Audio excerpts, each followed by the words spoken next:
Assalamualaikum warahmatullahi wabarakatuh. Alhamdulillah wassalatu wassalamu ala Rasulillah Sayyidina wa maulana Muhammad ibni Abdillah wa ala alihi wa ashabihi wa mawalah. Asyhadu an la ilaha illallah wahdahu la syarikalah wa asyhadu anna Muhammadan abduhu wa rasuluhu la nabiyya wa la rasula ba'dah. Rabbi shrah li sadri wa yassir li amri wahlul 'uqdatam min lisani yafqahu qawli. Subhanaka la ilma lana illa ma 'allamtana innaka antal alimul hakim. Amma ba'd. Bapak Ibu jamaah pengawasan rahimakumullah, sesarengan monggo kula dherekaken puji syukur dumateng Allah Subhanahu wa taala, Allah ingkang sampun keparing nikmat dumateng kita sedaya zahir ugi batin, khususipun nikmat Islam, nikmat iman. Mugi-mugi kita saged istiqomah anggenipun Islam lan iman ngantos kita wangsul malih wonten ngarsa dalem Allah Subhanahu wa taala. Amin. Kami kalihipun sholawat salam mugi kunjuk dumateng Nabi Agung Muhammad sallallahu alaihi wasallam. Panutan kita ingkang diajarkan agama Islam untuk keselamatan kita sedaya tentunya dumugi akhirat. Bapak rahimakumullah, kita lajengaken tafsir Ibnu Katsir surat Ali Imran ayat 156. Ya ayyuhalladzina amanu la takunu kalladzina kafaru. 156 surat Ali Imran. Ibu sampun Bu? Sampun. Bapak sampun nggih? Kita waos 156 sampai 158. Monggo. A'udzu billahi minasy syaithanir rajim. Bismillahirrahmanirrahim. Ya ayyuhalladzina amanu la takunu kalladzina kafaru wa qalu li ikhwanihim idza darabu fil ardi au kanu guzzan law kanu indana ma matu wa ma qutilu liyaj'alallahu dzalika hasratan fi qulubihim wallahu yuhyi wa yumiit wallahu bima ta'maluna basir. Wala in tutiltum fi sabilillahi aw muttum la maghfiratum minallahi wa rahmatun khairum mimma yajma'un. Wala in muttum aw qutiltum la ilallahi tuhsyarun. Bapak Ibu rahimakumullah, masih melanjutkan ayat-ayat terkait dengan perang Uhud. Bapak Ibu rahimakumullah, setelah kemarin di ayat sebelumnya ya 154 155 Allah Subhanahu wa taala mengatakan bahwa orang-orang yang berpaling melarikan diri dari medan perang pada saat perang Uhud tersebut, sikap tersebut terjadi karena dosa-dosa yang dulu pernah mereka lakukan yang menyebabkan setan mampu mempengaruhi pikiran mereka. Di akhir kemarin kita sebut bahwa ya kalau kita ini sudah kontra dengan Allah Subhanahu wa Ta'ala, kalau kita ini sudah menjual jiwa kita, menjual diri kita, menjual harta dan waktu kita untuk Allah Subhanahu wa Ta'ala, ya kita nggak perlu kemudian iman-iman. Memang itu sudah punya Allah, ya kita serahkan semuanya kepada Allah, karena Allah juga nggak iman-iman untuk memberikan balasannya berupa surga. Jadi ya sing serius begitu. Kalau memang kita sudah niat untuk misalnya mewakafkan waktu kita setiap Sabtu malam seperti ini, Jumat malam seperti ini, kita sudah mewakafkan waktu kita untuk ngaji untuk Allah Subhanahu wa Ta'ala, iya sing tenanan. Karena balasan Allah juga serius. Dan jangan takut apa-apa. Jadi kalau kita masih menakutkan diri kita, itu berarti kita masih ya nggak cul gitu ketika melepaskan diri, ketika menyerahkan diri kita kepada Allah Subhanahu wa Ta'ala.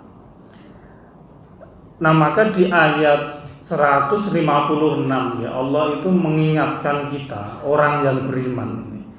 Ya ayyuhalladzina amanu, hai orang-orang yang beriman, la takunu kalladzina kafar, janganlah kamu menjadi seperti orang-orang kafir.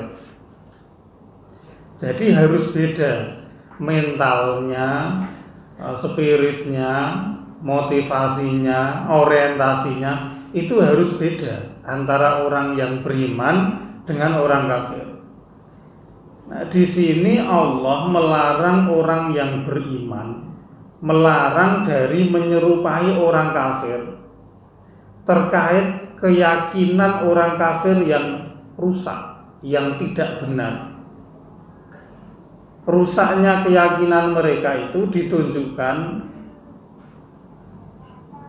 yaitu ketika mereka mengatakan wa qalu li ikhwanihim, berkata kepada saudara-saudara mereka, teman-teman mereka, orang-orang kafir itu bilang kepada saudara-saudara mereka, idza darabu fil ardi, apabila mereka itu sedang bekerja, merantau, bertebaran di muka bumi, au kanu ghuzan, atau ketika mereka sedang berperang, lalu karena perjalanan itu menyebabkan bencana, atau karena peperangan itu menyebabkan di antara mereka ada yang meninggal dunia, orang-orang kafir itu mengatakan kepada mereka, laukanu indana mamatu, seandainya mereka itu tetap di sini, ya nggak pergi-pergi, ya nggak perang, begitu nggih?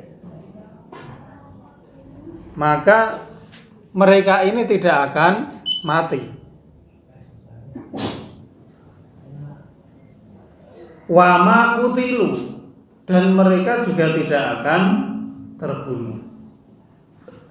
Jadi Bapak Ibu rahmatullah, keyakinan salah yang dimiliki oleh orang-orang kafir adalah gara-gara seseorang itu pergi, gara-gara seseorang itu perang, maka mereka mati. Kalau seandainya mereka itu tetap tinggal di tempat, nggak kemana-mana, maka tidak mati. Nah, keyakinan seperti itu harus dihilangkan dari pikiran orang yang beriman. Karena itu akidah yang fasid, keyakinan yang tidak benar. Kenapa tidak benar? Ya, bukan karena kita perang maka kita mati, bukan karena kita pergi kemana maka kita meninggal, bukan.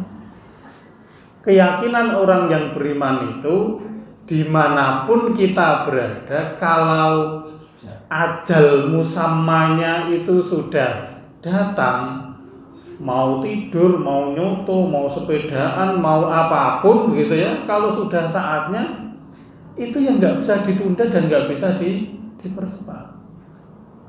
Jadi bukan karena perang, bukan karena kita dan yang lain yang menyebabkan kita meninggal. Nah, Allah di sini, Bapak Ibu rahimakumullah, melarang hamba-hambanya yang beriman untuk menyerupai cara berpikir orang kafir itu.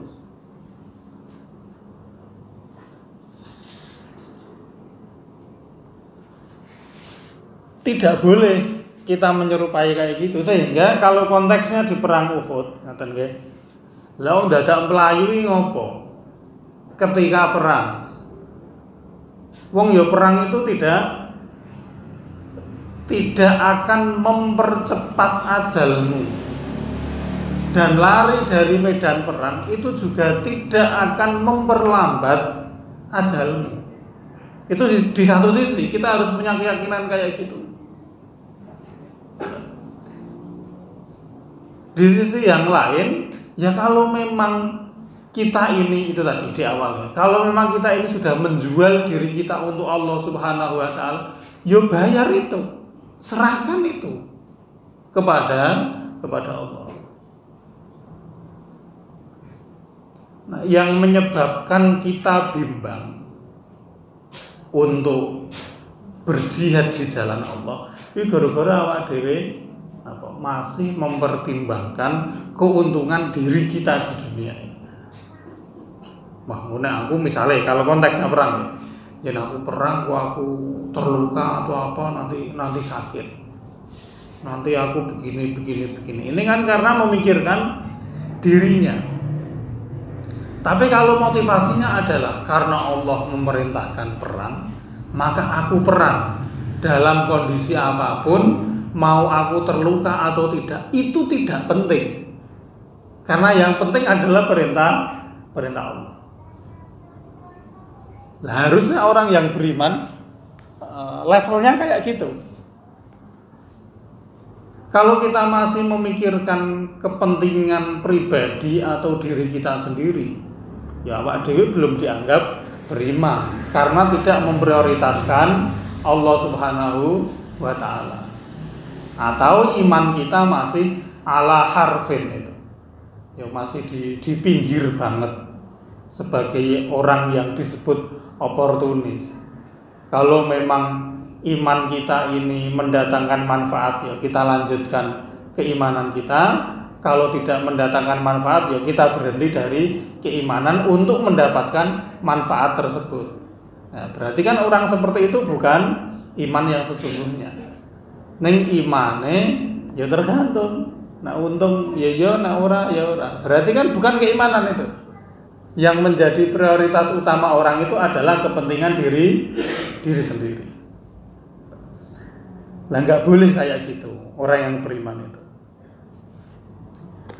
Ya kita kembali ya. Di ayat ini berarti Allah Subhanahu wa Ta'ala melarang kita punya keyakinan kayak gitu karena senyatanya banyak orang yang tidak ngapa-ngapain meninggal. Banyak orang yang ikut berperang meninggalnya tidak di medan perang. Panglima Khalid bin Walid itu kurang opo. Selalu menjadi panglima di paling depan memimpin pasukan. Beliau meninggalnya di kasur, di kamarnya. Maka dalam sakit ketika beliau meninggal kan beliau mengatakan bahwa di setiap jengkal tubuhku itu ada bekas, ya kalau nggak sabetan pedang, ya bekas tusukan tombak atau terkena anak panah. Dan saya sudah melakukan peperangan di sekian banyak tempat. Tetapi lihat, sekarang ini aku menunggu ajal berada di atas kasur. Maka hendaklah orang-orang yang penakut dan pengecut itu, kata beliau, bisa mengambil pelajaran dari kejadianku ini. Karena memang ya ajal itu sudah ditentukan, dalam artian bukan karena perang itu kemudian menyebabkan kita segera meninggal. Sehingga ini harus kita, keyakinan seperti ini harus kita buang. Kalau kita masih kepikiran, wah aku nek mati, aku nek seperti itu nggih. Kalau kita melakukan sesuatu mati kingko dan seterusnya, itu berarti kita masih seperti pemikirannya orang-orang yang tidak beriman. Karena secara tidak langsung, kalau kita masih punya keyakinan seperti itu, kita enggak mengimani bahwa kematian itu sudah ditentukan. Dan sehingga tidak boleh. Artinya ketika kita bisa meresapi ayat ini dengan baik, kita ini menjadi orang beriman itu pasti pemberani. Ketika dia tahu berada di jalan yang tepat dan benar, apapun akan dihadapi.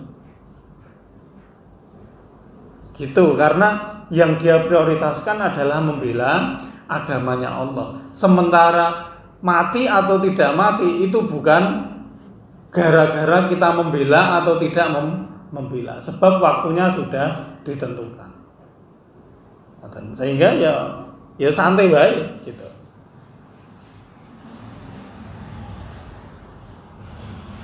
Nah, pemikiran seperti itu nggih Bapak Ibu rahimakumullah, itu kata Allah, liyaj'alallahu dzalika hasratan fi qulubihim.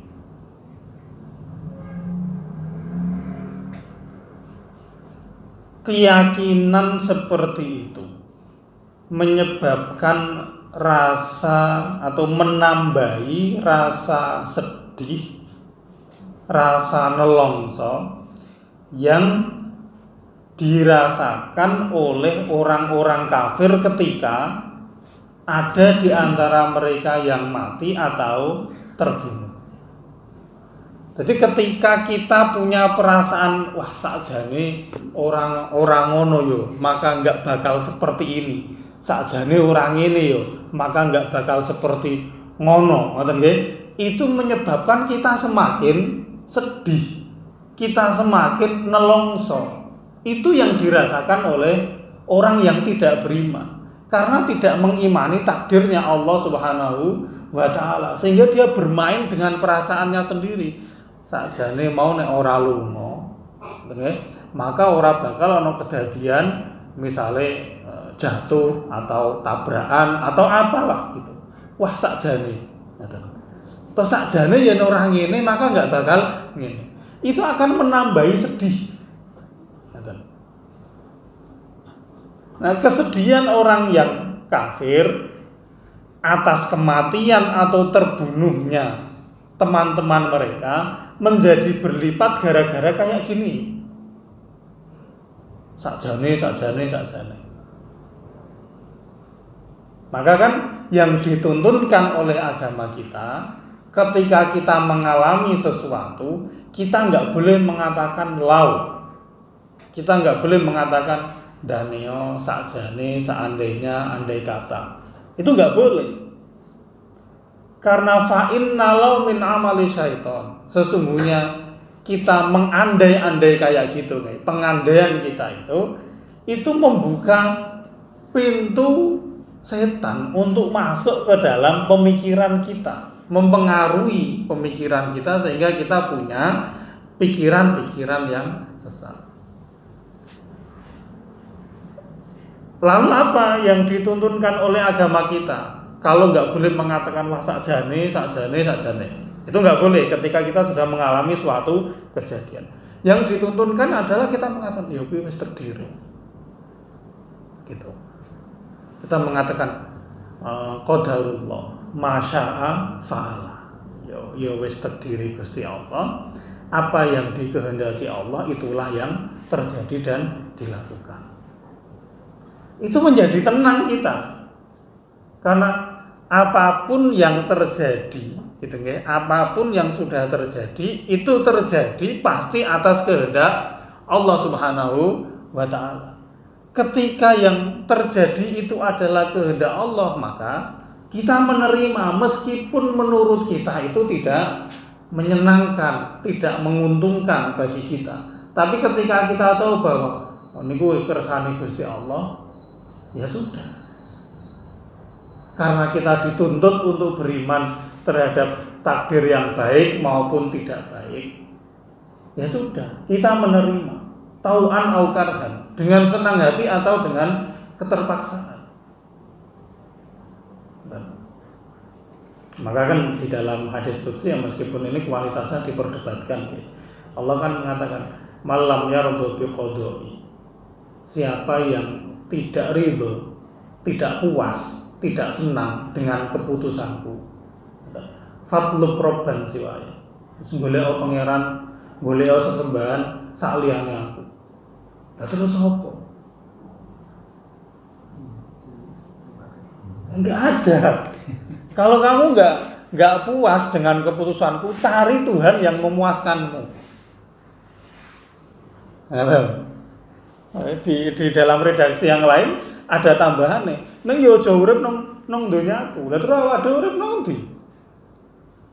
Ngoten. Jadi Bapak Ibu rahimakumullah nggih. Di sini kita didorong, dituntut untuk mengimani adanya takdir baik dan buruk itu. Ya, misalnya kematian itu kan sesuatu yang sudah pasti. Ya wis ditulis bahwa kita sedih, iya begitu, karena kita ditinggal oleh orang yang dekat dengan kita, entah saudara kita, entah pasangan kita. Tapi kesedihan kita itu sebagai orang yang beriman nggak boleh melewati atau melompati pagar. Nggak boleh kemudian kita itu tadi berandai-andai, itu nggak boleh. Mentok kita mengatakan wis terdiri Gusti Allah. Nek misalnya Allah sudah menghendaki usianya segitu, kita nggak akan mungkin bisa menjamin dan menanggung hidup orang itu. Ketika Allah melepaskan atau berlepas tangan dari orang itu, misalnya Allah wis iki jane wektune gur sampai sakmene. Neng kowe ngeyel misalnya begini, neng ngeyel saiki urusono dhewe. Kita nggak akan bisa. Maka ya kita sedih iya, tetapi kita menerimanya. Nah, dulu kalau sampaikan salah satu trik supaya kita ini merasa ringan ketika menghadapi takdir yang kita rasa itu nggak enak, nggak sesuai dengan apa yang kita inginkan. Kita harus tahu bahwa Allah yang menguji kita dengan sesuatu yang tidak enak kayak gitu, Dia juga zat yang selama ini memanjakan kita dengan nikmat-nikmatnya yang menyenangkan. Kita akan merasa ringan dan tenang ketika memahami itu.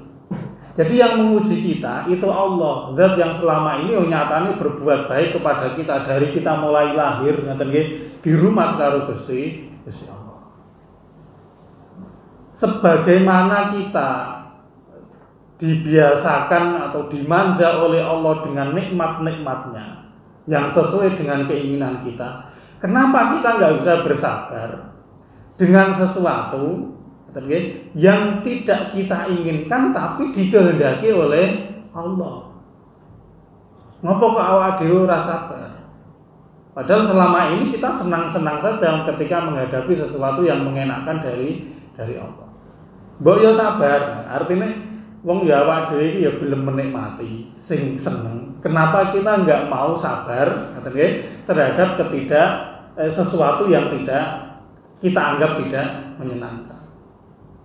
Ya kudune kan ya sabar. Misalnya awak dhewe ndek bojo. Pingine bojone sing apik, sing nurut, sing manut karo awak dhewe tok. Ora entuk perengut, ora entuk ngopo. Lah itu kan ya enggak bisa kayak gitu. Sebagaimana kita menerima kebaikan pasangan kita harus legowo juga. Dan menerima kekurangan pasangan kita. Ya kayak gitu imbangannya. Ada takdir baik, ada takdir yang buruk. Tetapi kita yakin selagi kita orang yang beriman, apa yang disebut sebagai takdir buruk itu hakikatnya adalah kebaikan untuk kita. Itu dicekel kenceng tenang. Karena yang dikehendaki Allah terhadap orang yang beriman itu bukan ujiannya, tetapi pelajaran dari ujian tersebut yang dikehendaki oleh Allah itu. Jadi Allah itu tidak sengaja menguji kita. Artinya ujian itu bukan poinnya. Takdir buruk itu bukan poinnya, tapi pelajaran dari takdir itulah yang menjadi poin utama yang ingin ditunjukkan oleh Allah kepada orang yang beriman. Maka bisa dipastikan setelah kita mendapati musibah, setelah musibah itu selesai, kita akan ternyata ngono toh. Kita akan mendapati hikmahnya itu. Itu yang diinginkan oleh Allah Subhanahu wa taala. Ya awak dhewe digawe ora munggah kelas, kuwi ben awak dhewe sadar iso sinau tenanan. Setelah itu kita berprestasi. Itu yang diinginkan oleh Allah, bukan tidak naik kelasnya itu. Tapi menjadikan kita orang yang berprestasi lewat sesuatu yang mungkin tidak menyenangkan bagi kita secara zahir. Nah, itu yang disebut dengan kemahalembutan Allah Subhanahu wa taala. Kadang-kadang memberikan kebaikan kepada kita lewat sesuatu yang terlihat itu buruk dan tidak menyenangkan.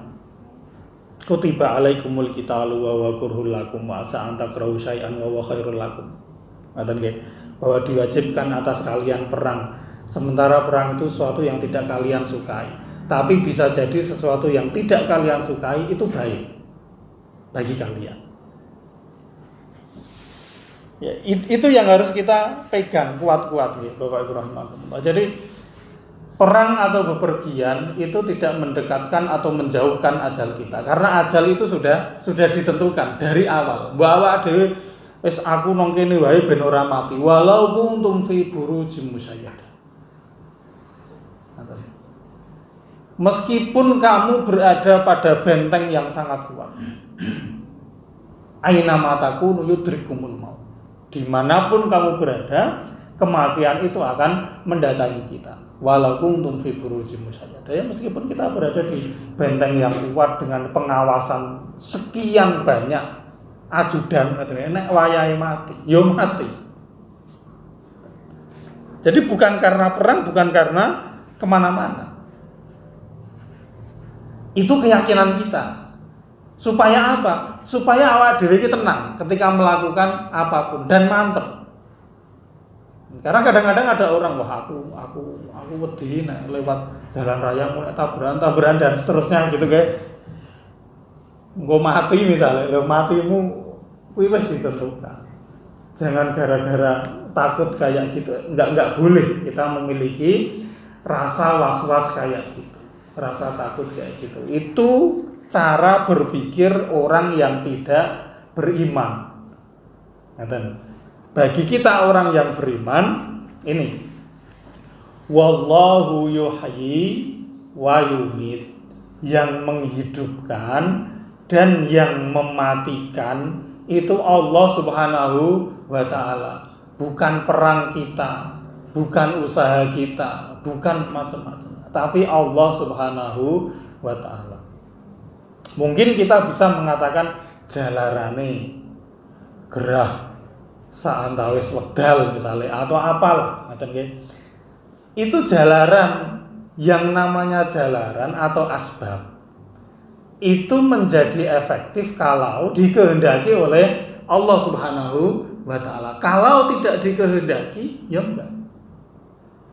Ya misalnya ada orang yang berobat, diberi dosis yang sama, satu sembuh, satu enggak sembuh, atau satu kemudian meninggal, yang satu ya sehat.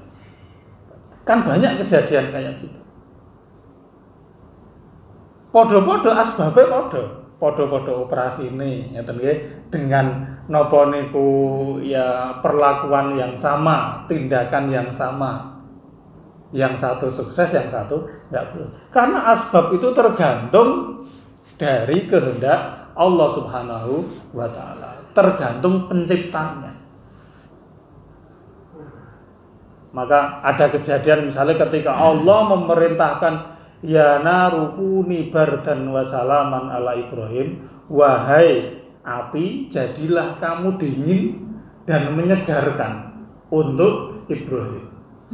Api yang biasanya itu panas menjadi seger, menjadi dingin. Karena khaliqul asbab, pencipta dari sarana itu tadi, menginstruksikan kepada makhluknya yaitu api yang biasanya karena diberi kekuatan oleh Allah sehingga api itu memiliki daya menjadi panas, diperintahkan oleh Allah, sekarang dayamu tak ambil, tak ganti dengan daya berupa rasa dingin dan sejuk. Berubah itu. Dan itu Allah, wallahu yuhyi wa yumiit. Maka kita selalu mengatakan la haula wala quwata illa. Enggak ada daya, enggak ada kekuatan kecuali ketika kita diberi oleh Allah. Ketika daya dan kekuatan kita ini sudah diambil, mbok awak dhewe niku mencari kemanapun apa bisa? Enggak bisa. Karena ini pemberian, ini anugerah. Ini jatah, ketika jatah awak dhewe diambil, kita nggak bisa ngapa-ngapain. Boleh kita usaha kemanapun, tetapi kalau memang sudah diambil, nggak ada yang bisa mengembalikan itu. Kita harus meyakini itu. Wallahu yuhyi wa yumiit. Allah itu yang menghidupkan. Allah juga yang mematikan. Awak dhewe ketika meyakini ini dengan keyakinan yang benar, dadi wong yo mantep. Jadi orang itu yo enggak takut-takut. Karena kita tahu bahwa bukan kamu yang menyebabkan aku mati. Bukan kamu yang menyebabkan aku juga hidup. Tapi Allah Subhanahu wa ta'ala. Kalau Allah sudah menghendaki aku mati, mungkin lewat caramu iya aku mati. Tetapi bukan karena kekuatanmu, tapi itu karena kehendak Allah Subhanahu wa ta'ala. Nah, itu yang harus kita yakini betul ya. Supaya kita tidak takut. Nah, kemudian Bapak Ibu rahimakumullah, di ayat berikutnya di akhirnya Allah mengatakan wallahu bima ta'maluna basir. Dan Allah Subhanahu wa ta'ala Maha melihat atas apa yang kamu lakukan. Jadi dalam kekuasaan Allah itu segala penciptaan, segala makhluk itu berada dalam kekuasaan Allah. Semua urusan akan kembali kepada Allah. Tidak ada yang bisa hidup dan mati kecuali atas kehendak dan takdir Allah. Tidak ada usia seseorang yang bisa bertambah atau berkurang kecuali juga atas keputusan dan ketetapan dari Allah Subhanahu wa ta'ala. Lalu Allah mengatakan Allah Maha mengetahui Maha melihat apa yang kalian lakukan. Di sini Bapak Ibu rahimakumullah, seakan-akan Allah itu ingin menegaskan terhadap orang-orang kafir nih, khususnya bahwa penggunaan kata basir dengan alim itu jauh lebih maha melihat dengan Maha mengetahui itu jauh lebih parah daripada melihat, itu lebih parah daripada sekedar mengetahui. Artinya kemaksiatan yang dilakukan oleh orang kafir itu wis kebangetan. Karena sampai bisa dilihat. Itu kan berarti kemaksiatannya itu sudah ya dilakukan dengan terang-terangan, tanpa sembunyi-sembunyi. Bisa loh terlihat. Beda dengan mengetahui karena hanya informasi saja. Mungkin dari pihak luar. Tapi ini mengetahui, melihat. Jadi kemaksiatan di antara mereka itu sudah marah. Wallahu bima ta'maluna basir. Lalu kemudian Bapak Ibu rahimakumullah, ini sangat penting ya, dua ayat ini. Allah mengatakan wala in qutiltum fi sabilillahi. Kalaupun seandainya, ini untuk orang yang beriman ya, untuk orang yang beriman. Jadi tadi di ayat pertama Allah mengatakan ojo koyo wong kafir. Toh, katanya Allah mengatakan wala in qutiltum fi sabilillahi. Kalaupun kalian ini terbunuh di jalan Allah, perang lalu kemudian terbunuh. Katanya dalam konteks ayat ini ya berarti pas perang Uhud itu, kalaupun kalian pas perang itu terbunuh di jalan Allah, aumutum, atau kalaupun kalian itu meninggal setelahnya, ya, tidak terbunuh tetapi meninggal, la maghfiratum minallahi wa rahmatun, tentulah niscaya ampunan dari Allah dan rahmat yang Dia berikan gara-gara kalian terbunuh di jalan Allah atau meninggal setelahnya, itu khairun, lebih baik, mimma yajma'una, daripada apa yang dikumpulkan oleh orang-orang kafir tersebut. Jadi ngeten Bapak Ibu rahimahullah, yang menyebabkan kita atau seseorang takut perang, karena dia takut mati. Seseorang takut mati karena dia ingin menikmati kenikmatan yang ada di dunia. Engko aku mati aku ora iso nyate. Ora iso ngrasake tengkleng misalnya atau soto. Gara-gara itu yang menyebabkan seseorang takut mati. Nah, pola pikir atau cara berpikir orang-orang yang takut mati seperti itu, karena mereka itu meyakini bahwa apa yang ada di dunia ini itu menyenangkan baginya, sehingga karena ini menyenangkan maka dikejar dan tidak mau ditinggalkan dengan cara mati, sarananya berperang. Ada lagi. Nah, Allah di sini ingin menegaskan, oke, kalaupun karena perang kamu mati, yang karenanya kamu tidak bisa menikmati kenikmatan duniawi seperti yang dikhawatirkan oleh orang-orang yang tidak beriman tentunya, maka tak pastikan, kata Allah, ampunan dan rahmatku itu jauh lebih baik daripada apa yang mereka kumpulkan ketika nggak ikut perang. Bahwa nikmat punya harta, nikmat bisa merasakan kenikmatan duniawi semuanya, yang bisa mereka rasakan mungkin karena nggak ikut perang, itu tidak sebanding, kata Allah, dengan ampunan dan rahmat yang diberikan oleh Allah kepada orang yang mati dalam kondisi jihad di jalan Allah. Dan sehingga kalau kita orang yang beriman melihat ada orang-orang yang malas berjuang di jalan Allah, goro-goro ngurusin dunia nih, ngurusi toko nih, ngurusi bisnis, ngurusi tanduran dan seterusnya. gara-gara seperti itu dia malas berjuang kepada Allah. Kita harus punya keyakinan karena Allah sudah mengatakan seperti ini. Wes toh, kalaupun kamu gara-gara ngaji misalnya ora iso nunggoni tokomu, ora iso nunggoni dodolanmu, ora iso ngrawat tanduranmu, ampunan dan rahmat Allah yang diberikan kepadamu karena kamu berjihad itu lebih baik dari semua yang bisa dikumpulkan oleh orang-orang tersebut. Itu janji Allah, itu jaminan Allah, itu garansi Allah Subhanahu wa taala bagi orang yang beriman. Nah, kalau Allah sudah mengatakan seperti itu, terus alasannya awak dhewe apa? Kok males-malesan? Berarti kan kalau dikembalikan kepada kita, kowe males goro-goro kendunyan.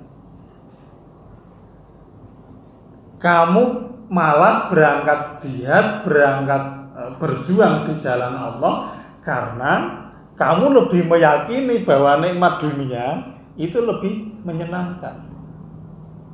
Kalau kita memang benar-benar mengimani bahwa la maghfiratu minallahi wa rahmatun khairum mimma yajma'un, ampunan dan rahmat Allah lebih baik daripada apa yang mereka kumpulkan. Nek awak dhewe memang modele wong hitungan, kita tentu akan membandingkan. Nek memang awak dhewe arep golek keuntungan lho.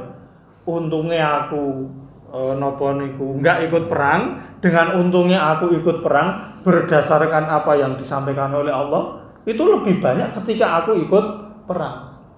Nah, awak dhewe tetep wong hitung-hitungan yang benar-benar rasional ya. Kita akan tetap memilih tawaran dari Allah ini. Tapi kadang ada orang yang meskipun Allah itu sudah ngiming-ngimingi kayak gitu, karena keimanan kita itu ya tarodaduna, kadang naik kadang turun, kadang ndi wujude ora ketok seperti itu. Sementara kan dodolan ketok tenan, entuk duit ngoten nggih ya wujude duit ya ketok, dodolane ya entek. Sementara ampunan dan rahmat Allah kuwi enggak kelihatan. Nah ini masalahnya. Tapi ujiannya wong iman itu kita mengimani sesuatu yang tidak terlihat, tapi itu ada. Kalau sesuatu itu terlihat, ora usah diimani, oke tok kok diimani. Kita nggak perlu mengimani matahari itu terbit, wis ketok. Ujian orang yang beriman itu alladzina yu'minuna bil ghaib. Mengimani sesuatu yang ghaib. Dia ada, tapi keterbatasan kita nggak bisa melihatnya, tapi ada. Allah menjaminnya itu. Neng masalah awak dhewe itu ya orang-orang bukan teng mriki, orang-orang sana nih gitu. Itu kan materialistis nggih. Artinya ana wujude apa ora, ana nyatane apa ora. Nek ora ana nyatane halamoh, ngoten. Bahwa pahala itu saat ini memang belum ada wujudnya. Karena adanya di akhirat. Sebab kata yang di dalam kitab Al-Hikam itu dikatakan Ibnu Athaillah Sakandari bahwa Allah itu memang tidak membalas balasan amal ibadah hambanya di dunia, karena dunia ini bukan tempat yang layak, yang cocok untuk memberi balasan. Sebab balasan Allah itu abadi, sementara dunia ini fana. Ketika Allah membalas balasan amal seseorang di dunia, maka balasannya itu juga fana. Sehingga balasannya nanti di akhirat biar kekal selamanya. Lha awak dhewe niku milih balese saiki. Soale pengen lek ndang roh wujude. Padahal ngoten nggih, wujudnya itu hanya akan bisa kita nikmati atau kita lihat ya paling 100 tahun toh nggih. Siapa yang di antara kita yang bisa bertahan sampai 100 tahun? Itu sudah dianggap umur yang sangat panjang. Ngoten nggih. Nah, kita mengharap itu, padahal di akhirat itu kekal selamanya. Lah problem kita yang harus segera kita atasi itu, kita harus benar-benar mempercayai janji Allah itu. Ketika kita benar-benar mempercayai, maka kita akan tenang. Wis ketone nang donya aku ora ndek apa-apa ning celing aku nang akhirat, oke. Ngoten. Wong ya nang donya paling dinikmati beberapa saat saja. Kita harus meyakini itu. Supaya kita yakin dan mantap menjalani ini. Nah, di sini Allah sekali lagi menegaskan, kalaupun kamu terbunuh atau mati, ampunan dan rahmat Allah itu lebih baik dibanding apa yang dikumpulkan oleh orang-orang yang tidak mau berjuang sehingga tidak terbunuh di medan perang atau tidak mati karena perang tersebut. Ini harus benar-benar dicencang nang atine awak dhewe. Keyakinan seperti itu. Lalu kemudian di ayat yang terakhir, wajahnya pas nih, mau bikin tasan nih, cocok. Lalu di ayat yang terakhir yang kita baca tadi, Allah mengatakan, wala immutum, apabila kalian mati, au kutiltum atau terbunuh, la ilallahi tuhsyaruna. Kepada Allah lah kalian akan digiring, akan dikembalikan. Nah, kalau kita meyakini seperti itu kan, awak dhewe arep melipir nang ndi wae kok akhire ya ketemu Gusti Allah. Arep ndelik piye ya akhire ketemu Gusti Allah. Kenapa kita tidak dari sekarang melakukan sesuatu yang menyenangkan Allah? Sehingga ketika ketemu Allah itu ya awak dhewe ya pede gitu loh. Ketika ketemu niku enggak merasa bersalah. Kan beda ya ketika orang bertemu seseorang dia menanggung kesalahan terhadap orang itu. Mestinya ketika ketemu ya isen-isen, ya kiku, ya pekewo. Ngoten nggih. Beda kalau kita ini kosong-kosong dengan seseorang, maka ketemu ya biasa saja karena kita merasa tidak punya beban. Itu kalau kita turunkan ranahnya ke manusia. Ya meskipun kalau terhadap Allah beda, bagaimanapun kita hambanya, Allah itu Tuhan kita. Tetapi ketika seorang hamba selalu mengikuti instruksi tuannya, ketika bertemu dengan tuannya pas ditanya, kowe mbiyen piye kelakuanmu? Kita mengatakan, pokoke kula niku napa-napa ingkang jenengan dawuhake nggih kula lampahi, wong kula niki nggih budake panjenengan. Maka itu akan nyaman. Jawaban kita seperti itu. Oh iya berarti kowe kawula sing apik. Ya misale awak dhewe niku duwe tenaga, ngoten nggih. Awake dhewe bose. Ketika kita memberi instruksi, lalu tenaga kita itu menjalankan instruksi itu dengan baik, maka ketika kita bertanya kepada tenaga kita itu, saat kita tanya kalau kita punya karyawan, piye kerjaane? Nggih, ya sesuai dengan apa yang Bapak instruksikan. Itu kan enak jawabannya. Beda kalau kita sebagai seorang karyawan, ngoten nggih, muter-muter bulet-bulet golek cara, cara dhewe tidak sesuai dengan yang itu diinstruksikan. Ketika kita bertemu dengan bos kita, pasti kita akan pakai yo napa niku yo berusaha untuk muter-muter ngoten nggih, mencari-cari alasan dan seterusnya. Itu kalau terhadap sama manusia. Masalahnya nanti al-yauma nakhtimu ala afwahihim. Nanti di akhirat itu ketika bertemu Allah, mulut yang biasa kita pakai untuk ngapusi napa-napa itu dikunci. Ya masalah itu enggak bisa, Pak. Dan di sini Allah mengatakan karena ketika kita tahu bahwa bagaimanapun kita akan kembali kepada Allah, ya sudahlah. Kita harus mulai sadar diri untuk melawan sesuatu yang diridhoi oleh Allah. Nah, yang menarik di sini dua ayat ini itu redaksinya diubah. Kalau di ayat 157 bunyinya adalah wala in qutiltum au muttum, apabila kalian terbunuh di jalan Allah atau mati. Di ayat yang terakhir tadi Allah mengatakan apabila kalian mati atau terbunuh. Kenapa kok berbeda? Karena konteks ayatnya ini sudah beda. Di ayat 157 ini masih terkait dengan napa niku perang Uhud tadi, yang Allah mendorong orang-orang yang beriman pokoknya perang orang usah wedi. Kematian itu sudah dipastikan waktunya.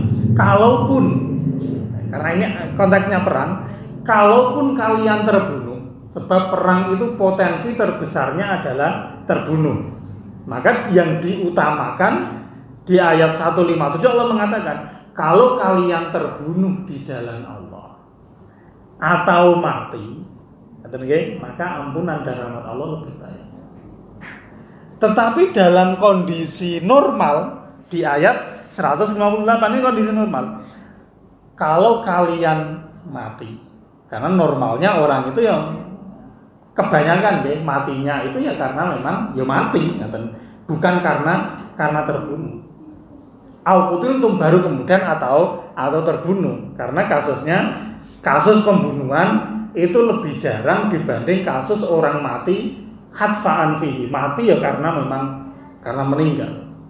Gitu. Itu jauh lebih banyak. Maka di sini dikatakan kalau kamu mati atau terbunuh, wong ya sama-sama nanti kita akan dikembalikan, digiring menuju Allah Subhanahu wa taala. Bahwa mati dan terbunuh itu sebenarnya ya sama. Artinya bahwa baik kita mati atau terbunuh, nyawa kita ini meninggalkan jasad kita. Bedanya, kata Syekh Mutawalli Sya'rawi di dalam khawatirnya, beliau mengatakan orang kalau mati dan orang kalau meninggal, jadi roh, itu punya standar dia bisa tinggal pada fisik seseorang. Kalau fisiknya itu utuh, maka roh bisa bersemayam di situ. Tapi kalau fisik seseorang itu tidak utuh, yang menimbulkan cacat ekstrim, maka roh itu mau tidak mau akan pergi. Ya misalnya ada orang dipenggal lehernya misalnya lagi. Itu kan berarti fisiknya sudah tidak utuh. Maka roh tidak punya tempat yang cocok untuk tinggal pada jasad yang seperti itu, sehingga rohnya pergi. Itu ya berdasar atau sesuai dengan takdir Allah SWT. Atau orang yang sakit nggak terbunuh dia sebenarnya, sakit, tapi karena tubuh karena sakit, maka tubuh orang itu menjadi tidak layak untuk ditempati roh, tidak kuat untuk ditempati roh, maka tubuh yang sakit itu pun rohnya pergi karena sudah nggak kuat untuk ditempati roh. Ya, sama-sama roh pergi atas perintah Allah, atas kehendak Allah yang sudah ditentukan waktunya. Tapi caranya berbeda. Kalau terbunuh itu memang dipaksa, dihilangkan nyawanya, tapi tetap tentu saja atas kehendak Allah Subhanahu wa taala, maka dia terbunuh. Tapi kalau mati ya karena memang ada faktor-faktor alamiah yang menyebabkan roh itu tidak lagi layak dan bisa menempati jasad tersebut.